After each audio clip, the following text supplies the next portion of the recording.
আমি বিরিয়ানি চালটাকে এরপরে কিছুক্ষণ ভিজিয়ে রাখবো। পানি দিয়ে দিচ্ছি।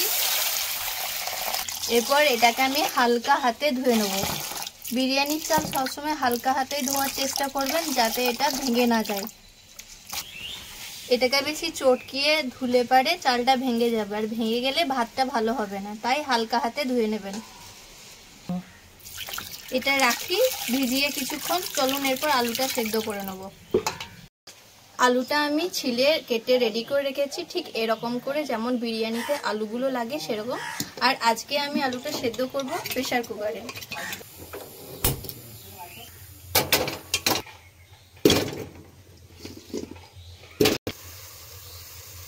নুন, হলুদ গুঁড়ো, পানি দিয়ে দিচ্ছি।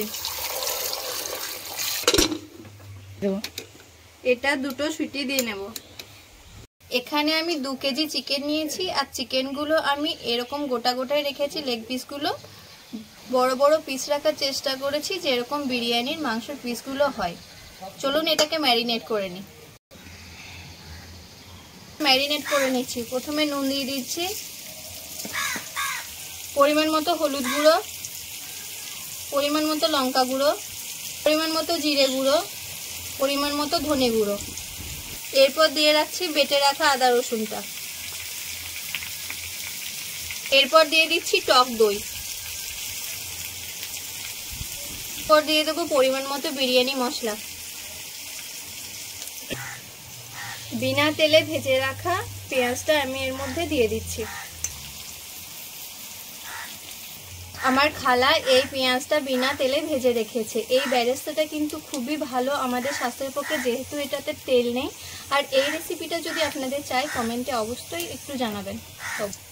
এরপর এটাকে আমরা মাখিয়ে নেব।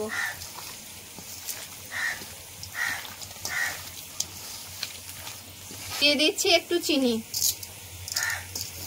এটাকেও মাখিয়ে নেব। আগে ভালো করে মাখিয়ে নিলাম। এটাকে এরপর 3-4 ঘন্টা আমি ঢেকে রেখে দেবো। পেঁয়াজটা ভাজার জন্য তেলটা চাপিয়ে দিলাম। এখানে অর্ধেক পেঁয়াজ আমি ভেজে নেব বেরেস্তার জন্য।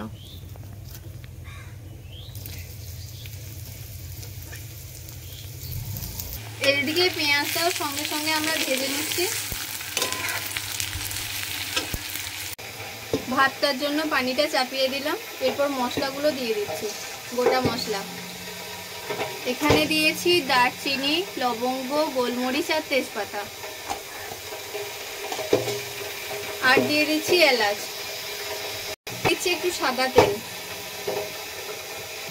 এরপর ঢাকা দিয়ে দিচ্ছি। মাংসটা রান্নার জন্য কড়াইটা চাপিয়ে দিলাম। সরষের তেল দিয়ে দিচ্ছি। পেঁয়াজটা দিয়ে দিচ্ছি। এদিকে পেঁয়াজ ভাজাটা হয়ে গেছে, তুলে রেখেছি। গোটা মশলাগুলো দিয়ে দিচ্ছি।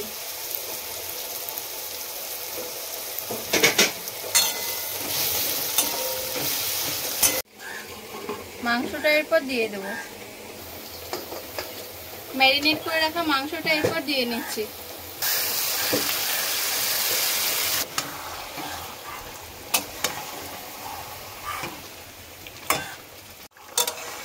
মাংসটা ভালো করে কষিয়ে নেব। মাংসটা যতক্ষণ না ভালো করে কষা হবে ততক্ষণ আমি এটাতে পানি দেব না।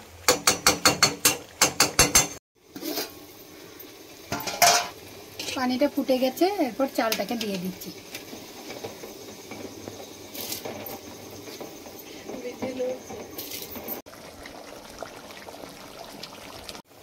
নুন,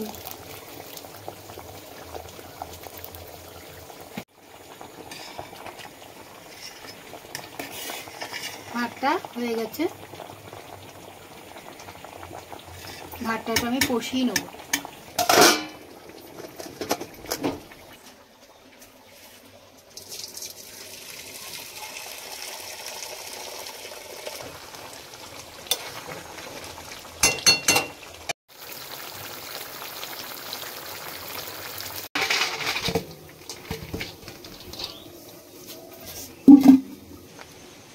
ভেজে রাখা পেঁয়াজটাতে বিরিয়ানি মশলা আর পরিমাণ মতো চিনি মাখিয়ে রাখছি।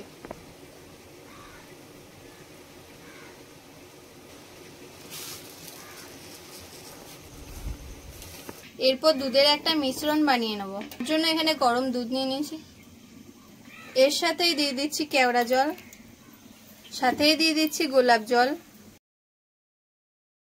এই মিশ্রণটা আমি সাইডে রেখে দিচ্ছি। এরপর মাংসটা দেখি চল। মাংসটা রান্নাও হয়ে গেছে। এর মধ্যে দিয়ে দিচ্ছি গাওয়া ঘি। এই ঘিটা আমার ঘরেই তৈরি করা। এই ঘিয়ের ভিডিও আমার ইউটিউবে দেওয়া আছে, 1 লাখের উপর ভিউজ হয়েছে। আপনারা অবশ্যই ঘিয়ের ভিডিওটা আবার দেখবেন। এরপর দুধের মিশ্রণটা তলায় কিছুটা দিয়ে দেবো।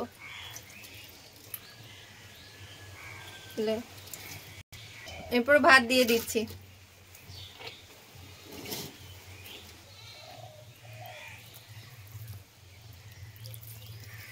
আলুটা দিয়ে দিচ্ছি।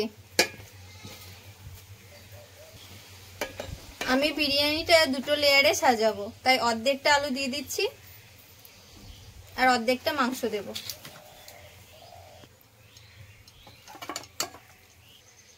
এরপর সেই পেঁয়াজের মিশ্রণটা অর্ধেক দিয়ে দিচ্ছি।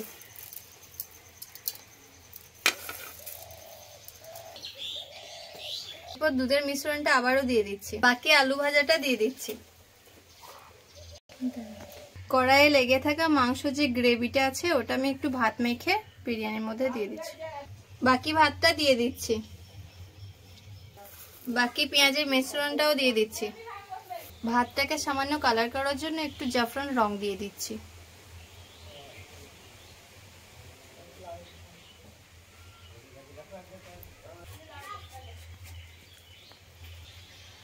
এরপর এটাকে ঢেকে দিচ্ছি, কিছুক্ষণ দমে দেবো। ভাতটা এরপর দমে দিয়ে দিচ্ছি। বেশি আছে 10 মিনিট আর কম আছে 15 মিনিট।